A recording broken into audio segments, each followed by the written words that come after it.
हम लोग आ चुके हैं प्रश्नावली 1 का सी में। तो प्रश्नावली 1 का सी हम लोग देखें कक्षा 10 भारतीय भवन गणित के लिए। तो उससे पहले हम लोग समझ लें कि अपरिमेय संख्या किसे कहते हैं। वैसी सभी संख्याएं जो परिमेय संख्या नहीं है वो अपरिमेय संख्या होती हैं।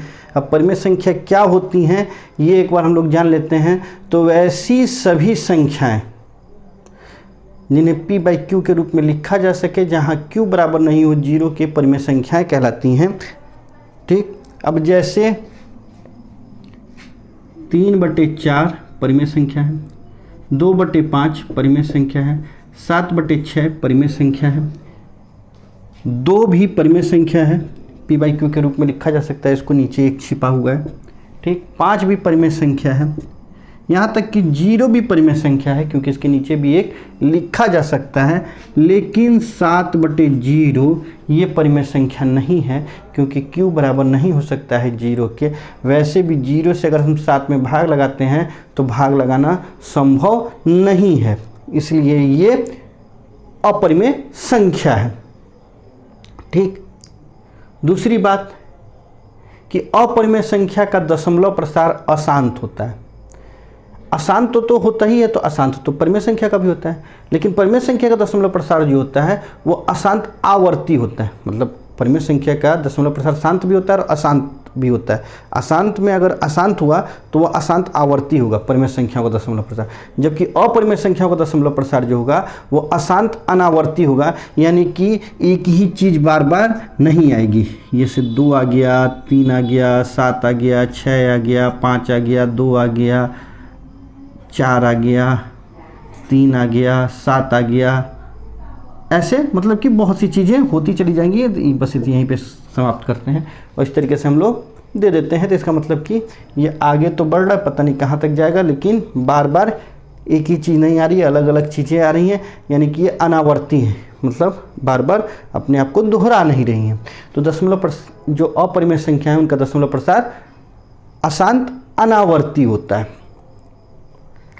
पाई जो है वो एक अपरिमेय संख्या है, जबकि पाई का जो मान होता है 22/7 जो कि एक्चुअल मान नहीं है, वास्तविक मान नहीं है। ये मतलब कि हम लोग मान लेते हैं एक मान है ये, ठीक है, 22/7 ये जो है ये परिमेय संख्या है, जबकि पाई जो है अपरिमेय संख्या, क्योंकि पाई का जो वास्तविक मान है वो अपरिमेय संख्या होता है। ठीक, इतनी बातें हम जान गए। अभी और भी कुछ जानना ये है कि अपरिमेय संख्या बदमाश लड़का है, बदमाश बच्चा है, और परिमेय संख्या अच्छा बच्चा है। तो अपरिमेय संख्या के साथ परिमेय संख्या किसी भी रूप में आए, चाहे वो जोड़ के रूप में आए, चाहे वो घटाव के रूप में आए, चाहे गुणा के रूप में आए, चाहे भाग के रूप में आए, वो अपरिमेय हो जाता है। यानी एक गंदे बच्चे के साथ एक अच्छा बच्चा जाता है तो वो भी गंदा हो जाता है। लेकिन यहाँ पे शर्त यह है कि वो परिमेय संख्या जो है वो 0 नहीं होना चाहिए। वो परिमेय संख्या जब गुणा होगा तो अपरिमेय के, अगर 0 परिमेय संख्या हम ले लेते हैं और अपरिमेय संख्या के साथ गुणा करते हैं, जैसे 0 का रूट 2 के साथ गुणा करते हैं तो ये तो 0 कर देगा, ये परिमेय हो जाएगा। तो 0 जो है वो अपवाद है, 0 खुद ही बहुत बदमाश है। ठीक, तो परिमेय संख्या के खानदान में भी 0 एक ऐसा है जो कि सबको 0 कर देता है। ठीक, वो आग है, वहाँ पे जाइएगा तो जल जाइएगा। तो इसलिए 0 को छोड़ दिया जाए, बाकी परिमेय संख्या और अपरिमेय संख्या का गुणनफल जो है वो अपरिमेय होता है। अपरिमेय संख्या और परिमेय संख्या का भागफल जो होता है वो भी अपरिमेय होता है। अपरिमेय संख्या और परिमेय संख्या का जोड़ भी अपरिमेय होता है। अपरिमेय संख्या और परिमेय संख्या का घटाव भी अपरिमेय होता है।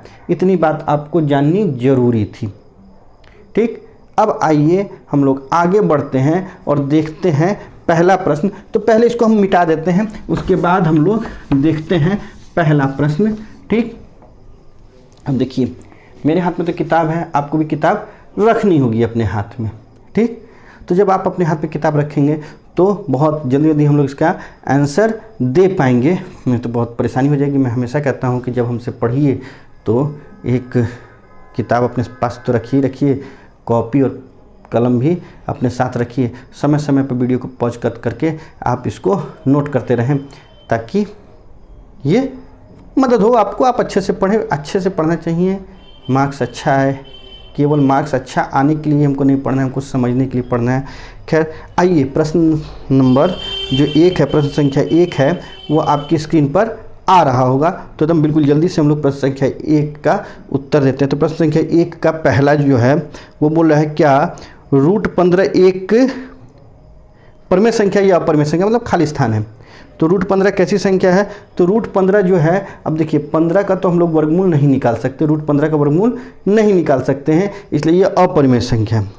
तो अब पूछ रहा है कि -√2 बटे √3, -√2 बटे √3 परिमेय संख्या है कि अपरिमेय संख्या है? तो ये अपरिमेय संख्या है, क्योंकि √2 भी अपरिमेय संख्या, √3 भी अपरिमेय संख्या, और कट भी नहीं रहा है ये, तो इसलिए ये अपरिमेय संख्या। कट जाता तो परिमेय संख्या हो जाता, अगर नीचे भी √2 होता तो कट जाता, या ऊपर √3 होता तो कट जाता, तो ये अपरिमेय संख्या है। अच्छा, 4 जोड़ √11 ये कैसी संख्या है? परिमेय है कि अपरिमेय है? तो हमने पहले ही बोला था, ये अच्छा बच्चा है, ये गंदा बच्चा, दोनों मिलके गंदे हो गए। यानी ये परिमेय संख्या है 4 और ये अपरिमेय संख्या, दोनों का योग जो है वो अपरिमेय होता है। 1 बटे √15, 1 बटे √15 कैसी संख्या है? तो 1 बटे √15 जो है वो कैसी संख्या है ये पूछ रहा है।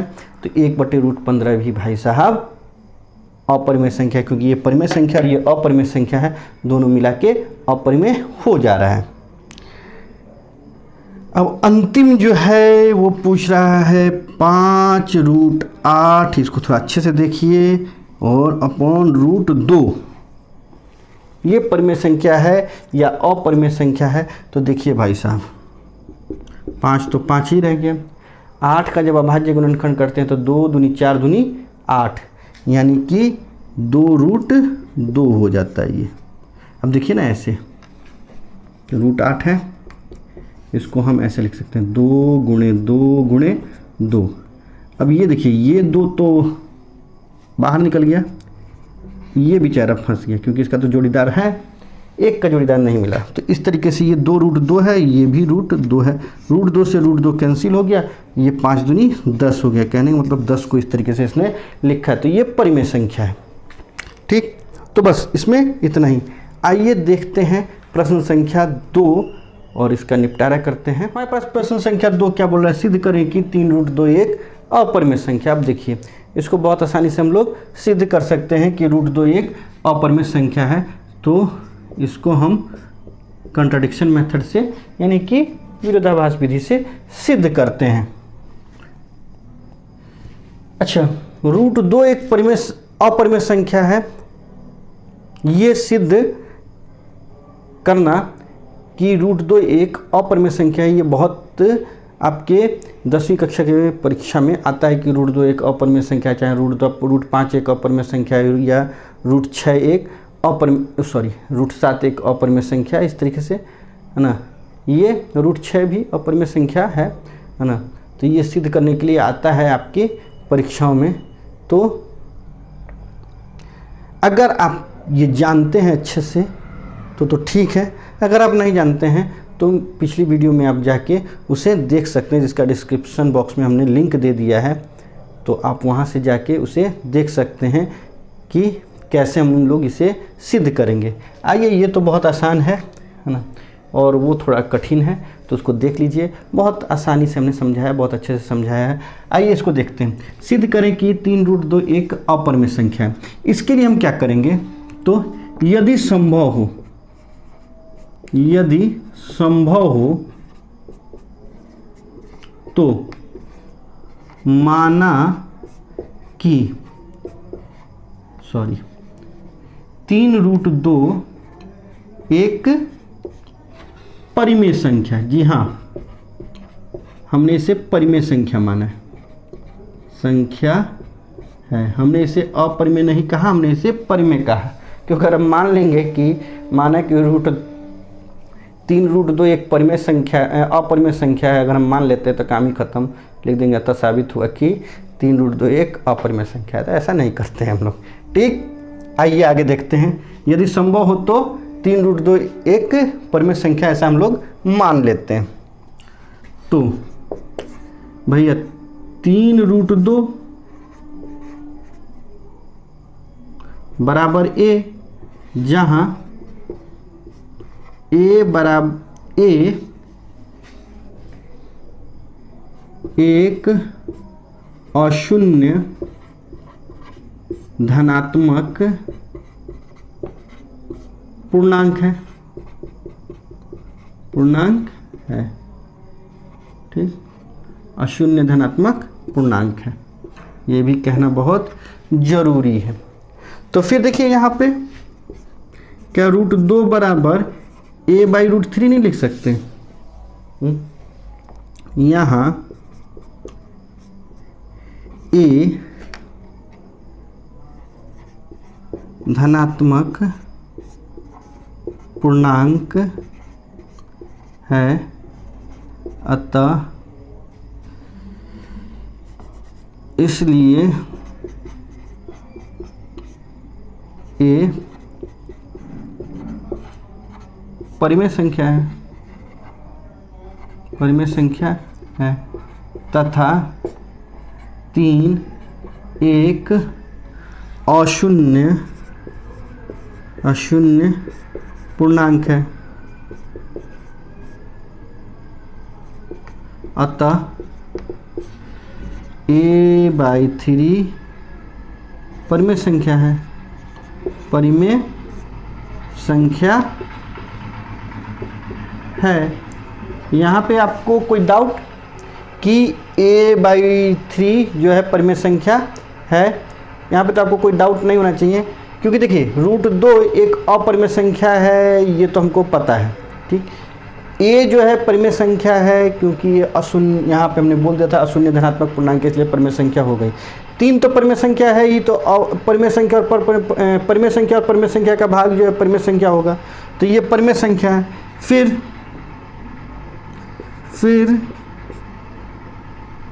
√2 एक अपरिमेय संख्या है,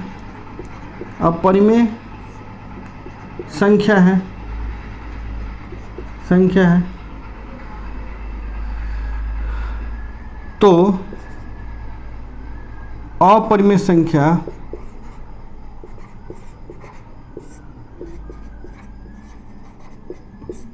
बराबर परिमेय संख्या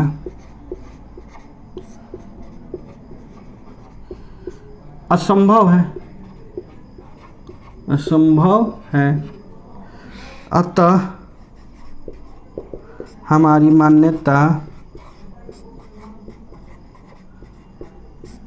कि 3√2 एक परिमेय संख्या है,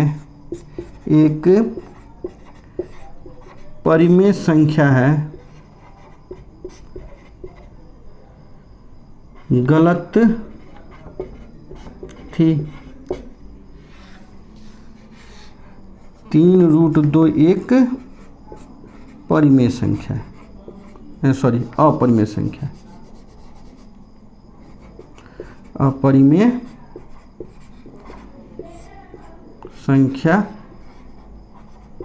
है।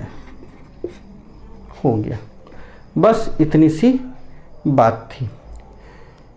तो चलिए अब हम लोग आगे देखते हैं प्रश्न संख्या 3। प्रश्न संख्या 3 हमारे सामने की सिद्ध करें कि 4 - √5 एक अपरिमेय संख्या, यानी कि 4 घटाओ √5 एक अपरिमेय संख्या। तो इसे भी करते हैं, बहुत आसान है ये भी हल। यदि संभव हो तो माना कि 4 घटाओ √5 एक परिमेय संख्या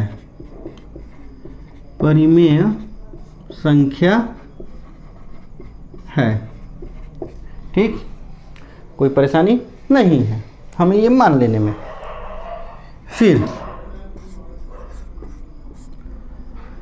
4 घटाओ √5 बराबर a, जहाँ a एक अशून्य धनात्मक पूर्णांक है। ये बहुत अच्छे से हम समझ गए। ठीक, अब ये नहीं समझिएगा तो क्या समझिएगा, इससे आसान कुछ होगा। देखिए फिर हम क्या करते हैं कि -√5 इज इक्वल टू a-4 कर सकते हैं, ऐसे कर सकते हैं ना। अब देखिए अगर यहाँ से हमको माइनस हटाना है तो दोनों तरफ -1 से गुणा कर देंगे, तो -1 से गुणा कर देंगे तो देखिए ये √5 हो जाएगा, प्लस हो जाएगा ना। यहाँ पे करेंगे तो भाई ये माइनस में हो जाएगा और ये प्लस में हो जाएगा। ऐसा हो जाएगा कि नहीं हो जाएगा, हैं? -1 से गुणा करेंगे तो -a हो जाएगा और +4 हो जाएगा। तो अच्छा, तो ये अच्छा लग रहा है क्या? देखने में अच्छा तो नहीं लग रहा है ना, इसलिए 4 को आगे कर देते हैं, a को पीछे कर देते हैं, तो 4 - a हो जाएगा, अच्छा लगेगा देखने में थोड़ा सा। तो बस हम यही कर देते हैं 4 - a। ठीक, तो सुंदरता भी तो चाहिए। अब देखिए चूंकि a एक परिमेय संख्या है, परिमेय संख्या है, या चूंकि a एक धनात्मक पूर्णांक है, हमने तो धनात्मक पूर्णांक कहा है तो धनात्मक ही पूर्णांक बोल देते हैं, इसे परिमेय संख्या तो है ही।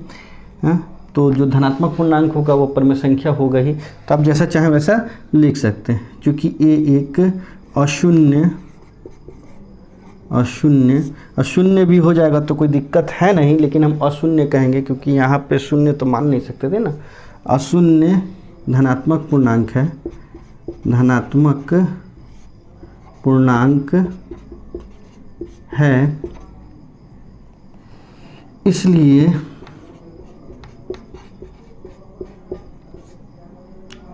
चार घटाव a एक परिमेय संख्या होगी, एक परिमेय संख्या है। फिर √5 एक अपरिमेय संख्या, ये हम पहले से जानते हैं, अपरिमेय संख्या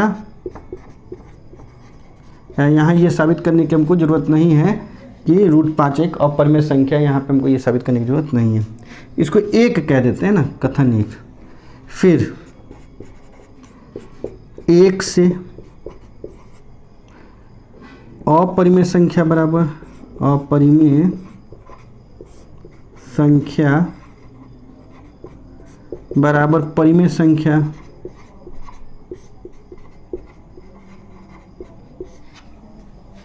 ये तो सरासर गलत बात है। अपरिमेय संख्या के बराबर परिमेय संख्या कैसे हो जाएगा? दोनों तो विवादित चीज़ है ना। ये तो अच्छा बच्चा है, ये गंदा बच्चा है। ठीक, तो दोनों बराबर कैसे हो सकता है? अपरिमेय संख्या बराबर परिमेय संख्या असंभव है, असंभव है। अतः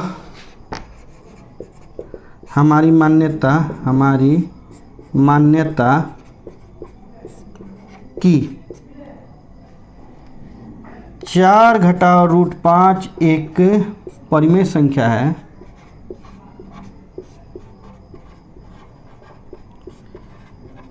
गलत है, गलत है। 4 घटाव √5 एक अपरिमेय संख्या है, अपरिमेय संख्या है। तो देखा बंधुओं, हमने कैसे इसको आसानी से साबित कर दिया। लेकिन अब अगला प्रश्न जो हमारा है, प्रश्न संख्या 4 जो है कि 6 जोड़ √2 एक अपरिमेय संख्या, इसको भी सिद्ध कीजिए। तो ये क्या सिद्ध करने की ज़रूरत है, ये तो आप खुद ही सिद्ध कर लेंगे, ऐसा हमें विश्वास है कि 4 नंबर खुद करिए। 5 नंबर हम आपको बताते हैं। तो आइए देखते हैं प्रश्न संख्या 5। तो प्रश्न संख्या 5 हमारे सामने है। सिद्ध करें कि 5 घटाव 2√3 एक अपरिमेय संख्या। अब देखिए CBSE की 2009 की परीक्षा में ये प्रश्न पूछा जा चुका है, तो कितना इंपॉर्टेंट होगा ये आप खुद सोच सकते हैं। तो आइए इसको हम लोग देखते हैं। तो देखिए अगर आपको हमारा समझाने का तरीका अगर अच्छा लग रहा है, आपको ये पसंद आ रहा है, तो सबसे पहले अब हमारे वीडियो को लाइक कर दें और अपने दोस्तों में से शेयर कर दें।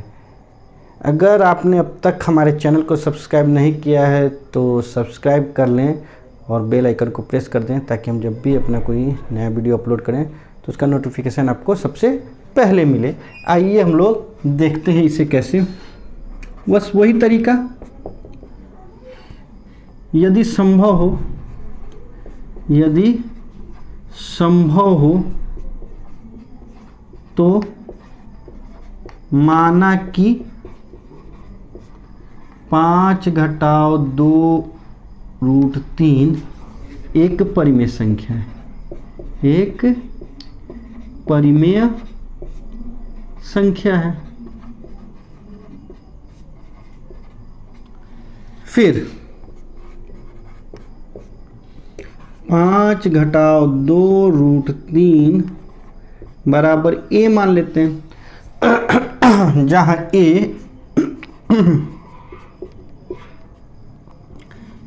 a एक अशून्य धनात्मक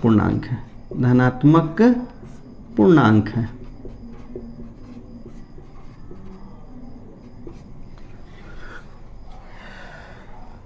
तो फिर देखिए, इसका मतलब ये हुआ -2√3 बराबर a घटाव 5। ठीक, ये चला जाएगा उधर, प्लस में तो उधर जाएगा तो माइनस में हो जाएगा ना, यहाँ पे कोई निशान नहीं था, इसका मतलब प्लस है, तो उधर जाएगा तो माइनस में हो जाएगा। या फिर हम इसको ऐसे भी तो लिख सकते हैं 2√3, क्योंकि इसका माइनस गैप कर दिया हमने, तो 5 आगे हो गया और a पीछे हो गया। ये पिछले बार हमने बताया था अभी क्वेश्चन नंबर 3 में ये कैसे होता है, तो ये आप तो समझ ही गए होंगे। अब इसको हम ऐसे भी तो लिख सकते हैं कि 5 घटाव a/2। ठीक, इसको कथन 1 कह देते हैं, कोई हर्ज नहीं कथन 1 कहने में। ठीक, यहाँ देखिए, यहाँ a एक पूर्णांक है, इसलिए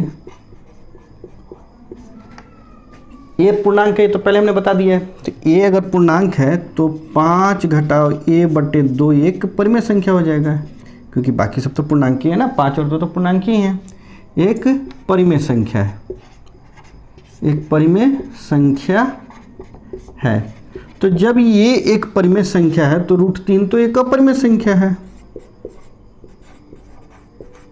लेकिन √3 एक अपरिमेय संख्या है, अपरिमेय संख्या है। तो भैया ये अपरिमेय, ये परिमेय, ये तो बहुत गड़बड़ बात है। यही तो हम लोग करते आ रहे हैं, इसी की तो पंचायती करते आ रहे हैं उस समय से। तो आइए देखते हैं फिर, 1 से अपरिमेय संख्या बराबर परिमेय संख्या।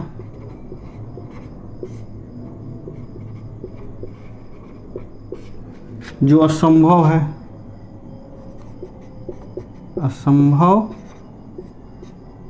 है, अतः हमारी मान्यता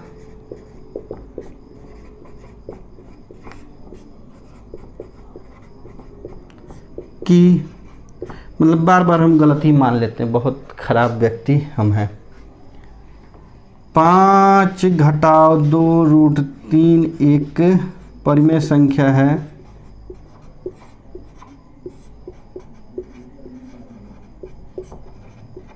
गलत है।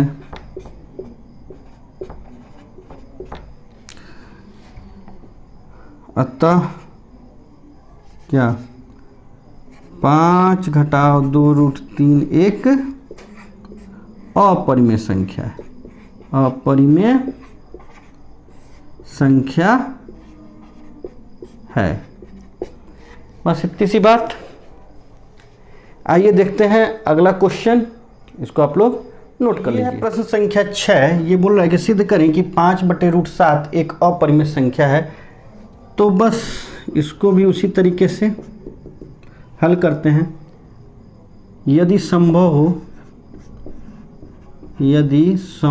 हो तो माना कि 5/√7 एक परिमेय संख्या है, परिमेय संख्या है। ठीक, फिर देखिए, यदि संभव तो माना कि 5/√7 एक परिमेय संख्या है। फिर 5/√7 बराबर a, जहां a एक अशून्य धनात्मक पूर्णांक है। अब तक तो आपको पता चल गया होगा कि क्या क्या लिख रहे हैं हम, पूर्णांक है। ठीक, अब देखिए भाई साहब, इसको ऐसे भी तो लिख सकते हैं हम कि a√7, या फिर ऐसे भी लिख सकते हैं कि 5/a बराबर √7, ऐसे लिख सकते हैं ना। ये इधर गया तो गुणा हो गया, फिर ये इधर गुणा में तो इधर आ गया तो भाग में हो गया। ठीक, अब चूंकि एक पूर्णांक है, इसलिए 5/a परिमेय संख्या है, परिमेय संख्या है। अच्छा, इसे हम कथन 1 मान लेते हैं। ठीक,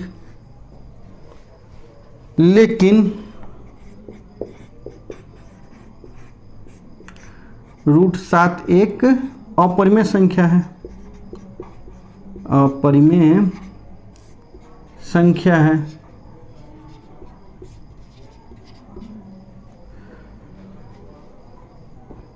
एक से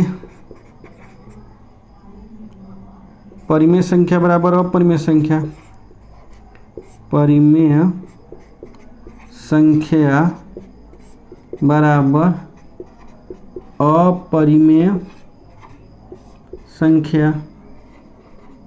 बिल्कुल गलत, असंभव है।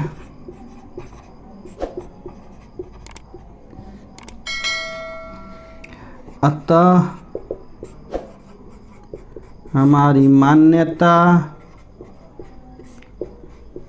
कि 5/√7 एक अपरिमेय संख्या, परिमेय संख्या है।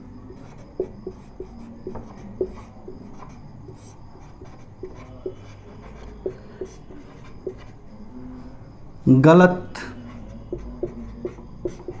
है।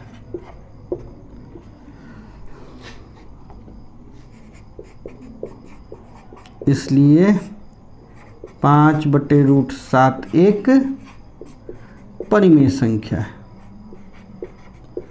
परिमेय संख्या है। तो भैया हमारा यहाँ पे ये प्रश्न संख्या 6 भी खत्म हुआ। अब प्रश्न संख्या 7 और प्रश्न संख्या 8। प्रश्न संख्या 7 जो कि बोल रहा है कि 4 - 5√2 एक अपरिमेय संख्या, इसे सिद्ध करना है। और प्रश्न संख्या 8 बोल रहा है कि 2√3 - 1 एक अपरिमेय संख्या है। तो ये दोनों 7 और 8 दोनों जो हैं प्रश्न संख्या 5 की तरह ही बनेंगे।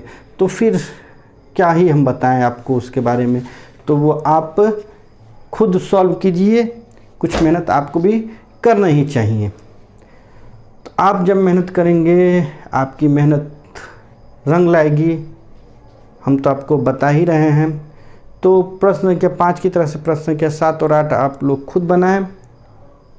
अभी के लिए तो बस इतना ही। लेकिन हाँ, अगर प्रश्न संख्या 5 की तरह आप प्रश्न संख्या 7 और 8 को नहीं बना पा रहे हैं, कहीं कोई परेशानी हो रही है, तो कमेंट बॉक्स में आप कमेंट करके लिखें, हम उस पर भी वीडियो बनाकर आपको देंगे।